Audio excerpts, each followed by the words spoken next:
नमस्कार, मैं हूं आपके साथ मयंक। देखिए, बहुत बड़ी खबर है ईरान से, धमाकेदार खबर है और ये खबर अगर पूरी तरह से सच साबित हुई, मिडिल ईस्ट का पूरा गेम चेंजर साबित होगी।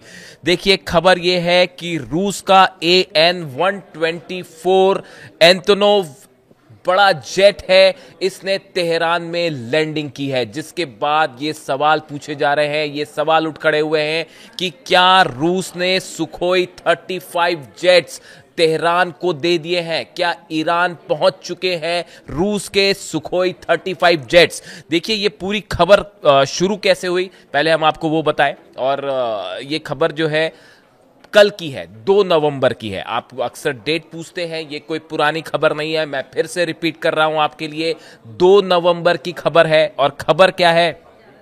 Russia's Antonov AN-124 Ruslan, one of the world's largest military cargo aircraft, made a mysterious and unannounced landing at Tehran's Mehrabad International Airport yesterday.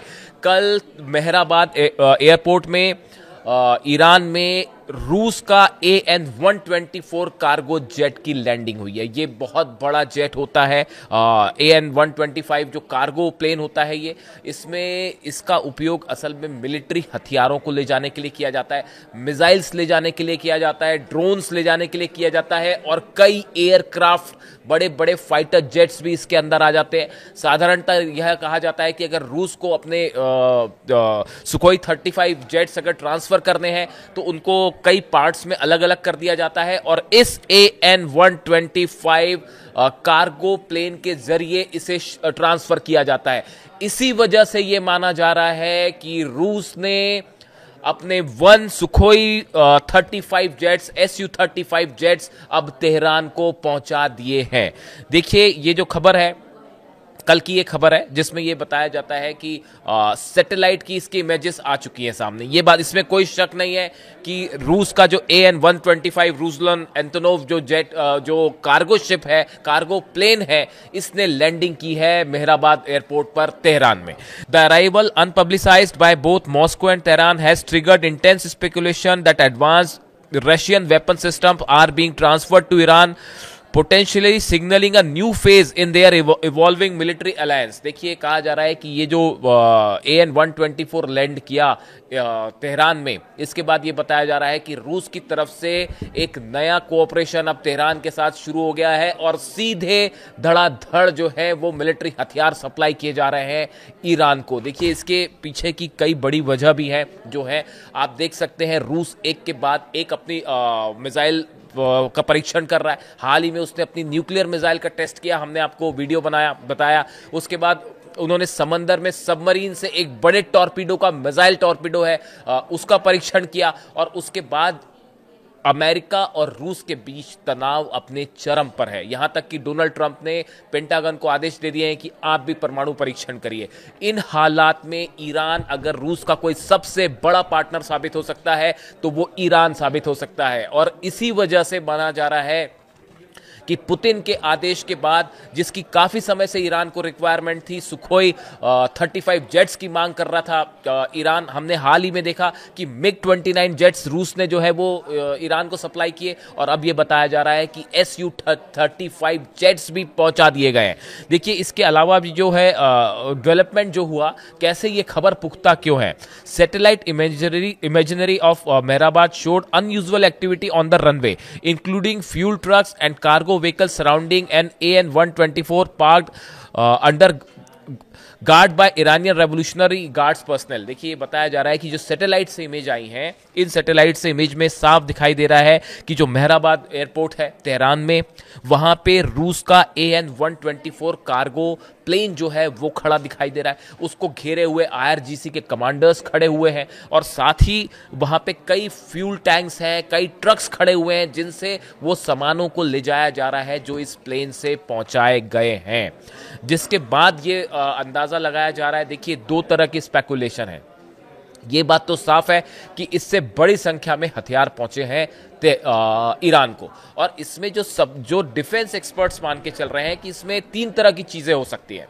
बात नंबर एक, जो सबसे ज्यादा जिसका स्पेकुलेशन है वो सुखोई 35 जेट्स हैं, जिसकी सबसे ज्यादा रिक्वायरमेंट है इस समय ईरान को। और बताया जा रहा है कि पुतिन ने इस प्लेन से जो है AN-124 से सुखोई 35 जेट्स के पार्ट्स भिजवाए हैं, जो ईरान जाके असेंबल होकर एक प्लेन तैयार हो जाएगा। पहली बात। दूसरी बात जो कही जा रही है कि जो S-400 मिलिट्री डिफेंस सिस्टम है, इसमें इस्तेमाल होने वाली मिसाइल्स भी बड़ी संख्या में रूस से ईरान पहुंचाई गई हैं इस AN-124 के जरिए। ये एक डेफिनेटली एक बहुत बड़ी खबर है। इसके अलावा रेडार्स की बात हो रही है, जो जैमर्स होते हैं, रेडार्स होते हैं, वो पहुंचाए गए हैं ईरान को रूस के जरिए। ये 3 बड़ी स्पेकुलेशंस हैं। और उसमें देखिए, जब ये खबर आई कल, इसने पूरे मिलिट्री एक्सपर्ट्स के बीच में सनसनी फैला के रख दी है। आप ये इजराइल के लिए बहुत झटके वाली खबर है और अमेरिका के लिए भी, कि अगर MiG-29 के बाद सुखोई 35 जेट्स भी अगर ईरान के पास पहुंच गए हैं, और जैसे दावे हैं कि चीन भी अपना J-10 गुपचुप तरीके से पहुंचा चुका है ईरान, इस स्थिति में ईरान का एयर डिफेंस अब पहले के मुकाबले काफी मजबूत हो जाएगा। अब देखिए, ये खबर में सच्चाई क्यों लगती है। देखिए, मैंने काफी रिसर्च किया इस बारे में और ये समझने की कोशिश की कि ये दावे में कितना दम है। देखिए, ये बात तो साफ है, सैटेलाइट से साफ हो गई है ये बात की जो AN-124 रुजलान जो हवाई जहाज है, कार्गो प्लेन है, वो पहुंचा है तेहरान। इसमें तो कोई दो मत नहीं। और 2 नवंबर को पहुंचा है, और बड़ी साधारण सी बात है कि उसमें मिलिट्री वेपन्स ही ले जाए जाते हैं। फिर मैंने सर्च करना शुरू किया कि इस पे एक्सपर्ट्स के क्या दावे हैं। उनका कहना है कि सबसे बड़ी चीज लगती है कि सुखोई 35 जेट्स के पार्ट्स पहुंच चुके हैं, असेंबल करके प्लेन तैयार हो जाएगा। दूसरी बात आई S-400 की, और तीसरी बात आई राडार्स की। लेकिन इसके अलावा रिसर्च के दौरान कई और चीजें निकल के सामने आई जो और भी हैरान करती हैं।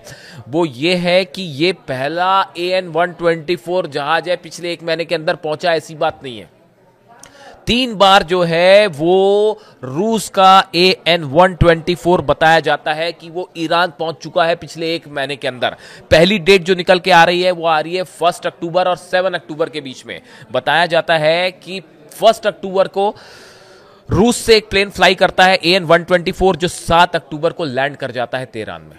उसके बाद दूसरा प्लेन फ्लाई करता है 13 अक्टूबर को, जो 23 तारीख के आसपास शायद डायरेक्ट फ्लाइट ना हो। कई बार ऐसा होता है कि आप डायरेक्ट फ्लाइट नहीं करते हैं, उसको इस तरीके से पहुंचाया जाता है ताकि किसी को कोई शक ना हो, कहीं उसे बीच में हॉल्ट कर दिया, या इस तरह से डेवलपमेंट्स होते हैं।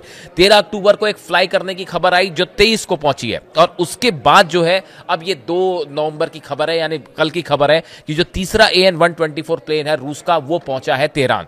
अब देखिए, ये इतना ही नहीं, आप देखिए कि ये प्लेन कब फ्लाई किया, उसकी भी डेट है, और कहां से पहला बताया जाता है इरकुत्स्क इलाका है जहां से पहला प्लेन फ्लाई किया था, दूसरा मॉस्को से, और कल उलियानोवस्की से कल तीसरा प्लेन जो फ्लाई किया है, जो तेहरान लैंड किया है, वो रूस के उलियानोवस्की से फ्लाई किया। ये बड़ी स्पेसिफिक जानकारी है। कोई खबर सच्ची है या झूठी है, इसको समझने के लिए आपको ये समझना पड़ता है। देखिए, कोई खबर में जब सच्चाई होगी तो बड़ी स्पेसिफिक जानकारी होगी। इस डेट को प्लेन उड़ा, यहां से प्लेन उड़ा, ईरान में यहां पे लैंड किया, ये सब चीजें इस बार सामने हैं। इसलिए ये माना जा रहा है कि जैसा सबसे ज्यादा जो डिफेंस एक्सपर्ट्स अंदाज लगा रहे हैं कि सुखोई 35 जो जेट्स हैं वो ईरान पहुंच चुके हैं। अब देखिए, एक और बड़ी खबर है, कल 2-3 बड़े इंपॉर्टेंट बयान सामने आए। पहला बयान जो था वो रूस के विदेश मंत्री का था, लावरोव का, जिन्होंने कहा कि ईरान के साथ हमारे सहयोग की कोई सीमा नहीं है, खास तौर पर स्नैपबैक सैंक्शन के बाद। पहले ईरान पर सैंक्शंस लगे हुए थे, स्नैपबैक सैंक्शंस अब लग गए हैं, स्नैपबैक सैंक्शंस लगा दिए गए हैं। उसके बाद रूस का यह कहना है कि पहले हम कई हथियारों की सप्लाई नहीं कर रहे थे, इस लिहाज से कि 2015 का समझौता है उसके तहत उसको हम फॉलो कर रहे थे, लेकिन अब जब वो बात खत्म ही हो गई है तो अब हम अनलिमिटेड हथियार सप्लाई करेंगे ईरान को। और इस तरह की बात उनकी तरफ से आई है कि हमारे पास अब सीमा का कोई समझौता नहीं, किसी तरह के हथियारों की सप्लाई में कोई सीमा नहीं होगी। लावरोव का यह बयान आया। उसके बाद 2 बयान और आए, ईरान के राष्ट्रपति पेजेश्कियान का बयान और दूसरा ईरान के विदेश मंत्री अब्बास अराक्ची का बयान। दोनों ने यह बात कही है कि ईरान किसी सूरत में अपना यूरेनियम एनरिचमेंट नहीं रोकेगा, हमारा यूरेनियम सुरक्षित है और हम इसे तेजी से आगे बढ़ाएंगे। पेजेश्कियान की राष्ट्रपति की तरफ से भी इसी तरह का बयान आया है कि ईरान अपना परमाणु कार्यक्रम नहीं रोकने जा रहा है, बल्कि और स्पीड से आगे बढ़ेगा। ये आप कोइंसिडेंस नहीं है ये कि रूस के विदेश मंत्री का बयान, लावरोव का बयान आता है, उसके बाद ईरान के विदेश मंत्री का बयान, ईरान के राष्ट्रपति का बयान, और खबर आती है कि रूस का जो है कार्गो शिप ईरान लैंड किया है। अगर ये प्लेन्स पहुंच चुके हैं सुखोई 35 F-35 जेट्स अगर ईरान पहुंच गए हैं, ये ईरान की एयरफोर्स में ज़बरदस्त जो है वो उसको ताकत प्रोवाइड करेगा और आसान नहीं होगा इसराइल के लिए अब की बार वैसे हमले करना जैसे 12 दिन की जंग में हुआ था। देखिए, रूस और अमेरिका के बीच में तनाव अपने चरम सीमा पर है और बात इस तरह की भी हो रही है कि कभी भी जो है यूरोप को लेकर एक बड़ा वॉर, यूक्रेन से बड़ा वॉर हो सकता है और ऐसे में सबसे बड़ा सहयोगी अगर रूस का कोई होगा तो वो ईरान होगा। शायद यही वजह है कि पुतिन ने अली खामेनी साहब की, उनकी दोस्ती के बारे में पूरी दुनिया जानती है। अब वो तेजी से चाहते हैं कि ईरान फौरन मजबूत हो और ज़रूरत पड़ने पर रूस के साथ मजबूती से खड़ा रहे, खासकर मिडिल ईस्ट में। और इस लिहाज से बताया जा रहा है कि ये S-400 मिसाइल्स हों, चाहे सुखोई 35 जेट्स हो, बड़ा जखीरा तेहरान लैंड कर गया है, जिसको लेकर आप तमाम खबरें देख सकते हैं। तमाम एक्सपर्ट्स की राय है, इससे जुड़ा जो भी अपडेट होगा हम आप तक पहुंचाएंगे। Thank you so much.